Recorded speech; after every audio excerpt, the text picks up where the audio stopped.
Maxwell died inside long before his body gave out. He spent 33 years showing up to work every single day. He never took more than 2 weeks off in a row. He said no to trips. He said no to hobbies. He said no to living because he had a plan. At 65, he would have $2.1 million. He would travel the world. He would finally learn to sail. He would become the man he always dreamed of being, just later, just after the grind was done. At 62, Maxwell had a heart attack. He survived, but his doctor sat him down and said the words that broke him worse than any heart attack ever could. No more international travel, no more physically demanding activities, no more sailing. 3 years later, Maxwell turned 65. He had his $2.1 million, and he had a body that could no longer do a single thing he had been saving to do. He could take slow walks, he could watch television, he could sit near the ocean but never swim in it. The money was right there, but the man who could have used it was gone. He saved everything for a finish line that moved the moment he crossed it. His 30s, his 40s, his 50s, all burned inside offices and conference rooms, building a pile of money for a future version of himself who would be strong and healthy and ready. That version never showed up. The money is sitting there, but the body that could have turned it into memories is broken beyond repair. Maxwell did everything right. Every financial advisor would have given him a gold star, and he is absolutely miserable. My name is John, and if this hits you in a place you didn't expect, stay with me because this might be the most important thing you watch this year. Subscribe and hit that like button right now because what I am about to share could change the entire way you think about your life. What I want to talk about today is not about throwing away your savings or spending money like a fool. This is about why the old model, the one where you grind for 40 years and then retire and finally start living, is one of the most dangerous bets you will ever make with your one life. You are not optimizing for a good life. You are optimizing for a large number at the end, and those two things are not the same. I call it the mini retirement strategy. It is about taking real time off while your body can still do the things that require energy, not just money.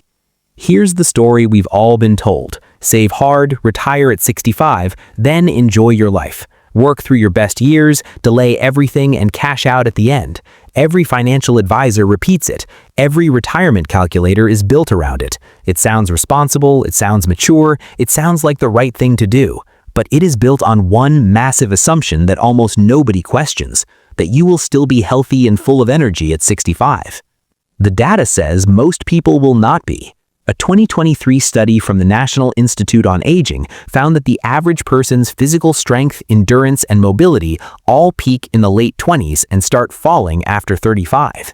By 65, the average person has lost around 30% of their muscle and 40% of their aerobic capacity compared to their peak years. You are genuinely a different person at 65. Your body has quietly been closing doors for decades. Maxwell wanted to sail. At 35, he could have taken a few lessons, spent weekends on the water, maybe even crossed the Atlantic. At 65, with a damaged heart, that door is shut forever. The dream did not adjust for his body just made the dream impossible. And this is not some rare tragedy. According to the Centers for Disease Control, 60% of Americans over 65 have at least one chronic health condition that limits physical activity. 60%. That means your odds of reaching retirement age with the health to do everything you planned are worse than a coin flip. You are gambling your best years on a future that is, statistically speaking, likely to disappoint you. Now let me show you what Maxwell actually gave up by waiting. Maxwell earned around $78,000 a year across his career. If he had taken a 6-month break every 5 years starting at 30, he would have taken 6 of those breaks before turning 65. 3 total years of unpaid time off spread across his working life. During those 3 years, he would have earned nothing, which means he lost around $234,000 in gross income. But here's what he would have gained. He would have traveled in his 30s when his knees still worked and his lungs were strong. He would have learned to sail in his 40s when his heart could handle the physical demand. He would have taken real adventures during the exact years when his body was most capable and his spirit was still hungry for them. And here's the part most people miss completely. Taking 3 years off doesn't cost you 3 years of retirement savings. It costs you much less than that, because compound interest does most of its heavy lifting at the end, not the beginning. If Maxwell had contributed to his retirement for 30 years instead of 33, his balance at 65 would have been $1.8 million instead of $2.1. He gave up $300,000 in final savings to work 3 extra years during the healthiest and most capable decades of his life. That trade is heartbreaking when you really look at it. $300,000 is not worth 3 years of your 30s and 40s. Those years are irreplaceable. You cannot buy them back at any price. Maxwell has $2.1 million and a broken body. A version of Maxwell who took those breaks would have $1.8 million and 3 years of memories made when his body could actually feel them. Which version is richer? The number says the first one, but the life says the second one without a question. And here's where it gets even darker. The system is deliberately designed to make taking time off feel irresponsible.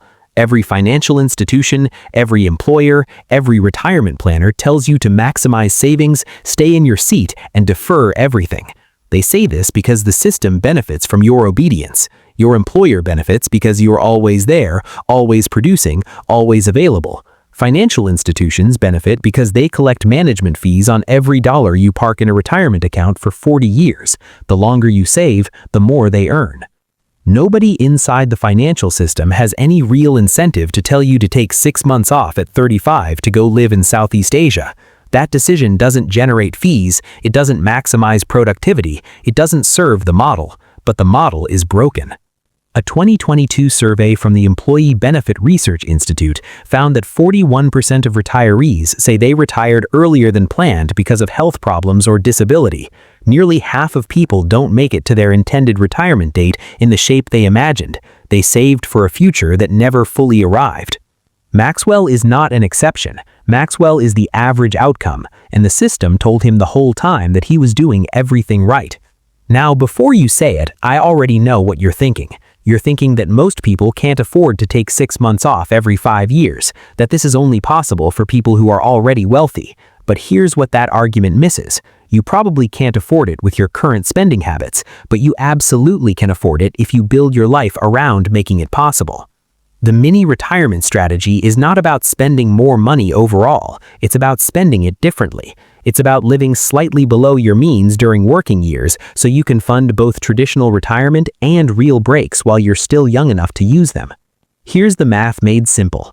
If you earn $78,000 a year and you save 20% for retirement, that's $15,600 per year. Over 5 years, that's $78,000 going into retirement savings. Now, if you bump that to 25%, just 5% more, that's $19,500 per year, or $97,500 over 5 years. That extra $19,500 built up over 5 years is enough to fund a full 6-month break if you're strategic about how you live during it. A 6-month slow trip through Southeast Asia or Central America costs somewhere between $15,000 and $20,000 if you're not staying in fancy hotels. You cook your own food, you move slowly, you live like someone who actually belongs there rather than a tourist blowing through. The point was never luxury, the point is time and energy while you still have both. Maxwell could have done all of this. He chose not to because the world told him it was the wrong move, and now he is sitting on $2.1 million wondering where his life went. Here is the thing that should genuinely scare you about energy versus money. Money is something you can rebuild. If you spend it, you can earn more. Energy is not like that. You have a fixed amount spread across your lifetime, and it quietly decreases every single year. Every year you delay something that requires physical capability, that experience gets harder or it disappears completely. Maxwell wanted to sail. At 35, learning would have taken him a few months and a reasonable amount of money for lessons.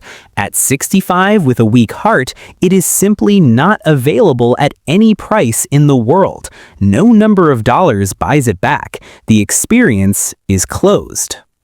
Every time you delay a hike through Patagonia, a month learning to surf, a year backpacking somewhere raw and alive, you are making that same trade.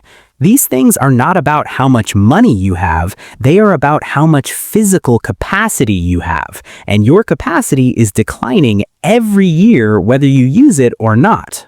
You can save money for later. You cannot save energy for later. The energy you do not spend in your 30s does not carry over to your 60s. It's just gone. So here's what you actually do if you want to stop gambling your best years on a future that might never come. Figure out how much a 6-month break would actually cost you. If you can live on $3,000 a month, and you can if you are intentional about where you go and how you live, you need $18,000 for 6 months. Make that your goal. Save an extra $3,000 per year for 6 years and you have your break fund. Keep contributing to your regular retirement savings. This is completely separate. Plan the break before you have the money. Do not wait until the savings are ready and then figure out what to do. Decide right now what you are saving toward. Make it specific. In 6 years, I'm spending 6 months hiking, or in 5 years, I'm going to learn a new language by actually living somewhere. The more real it feels in your mind, the more you will actually do it. Work out the job side of things honestly. Some employers offer proper leave programs. Most do not. If yours does not, you may need to be willing to leave and find something new when you come back. This sounds scary, but the reality is that most people find their footing again after a break if they frame it honestly in conversations. Taking time off to travel and recharge is not a red flag to any employer worth working for. It's actually a sign of someone who manages themselves well and will come back with more to give. And when you do take the break, spend it doing something that your body can do now but probably cannot do at 65. Do not take a 6-month cruise sitting in a deck chair. Hike something, climb something, paddle something. Use your body while it still works the way you want it to. Right now, you probably believe you are being responsible by putting everything off until 65. That story feels safe and mature. It matches everything every authority figure in your life ever said to you. But here's what's actually happening. You are betting your best years on a version of yourself that probably won't exist in the way you imagine. Maxwell worked 33 years, delayed everything, and crossed the finish line with money and no capability left to use it. He did not win. He lost. He lost the years when he could have sailed and traveled hard and pushed his body to do things that are now simply out of reach. No amount of money repairs that. The money is sitting there doing nothing useful. And if you are currently deferring all of your living to some future date when you will be older and slower and more fragile, you are walking the same path Maxwell walked. The mini retirement strategy is not about being reckless. It's about understanding clearly that life is not long, that energy runs out, and that the best time to do hard and beautiful things is when your body is actually able to do hard and beautiful things. You can keep grinding for 40 years and cross your fingers that you are still healthy on the other side. Or you can take breaks now, spend your energy while you actually have it, and arrive at 65 with a slightly smaller number in your account and an enormous collection of experiences that were only possible because you did them while you were young enough to feel them fully. Maxwell cannot get his 30s back. You still have yours. If this made you think differently about waiting until 65, hit that like button and subscribe. I'll see you in the next one.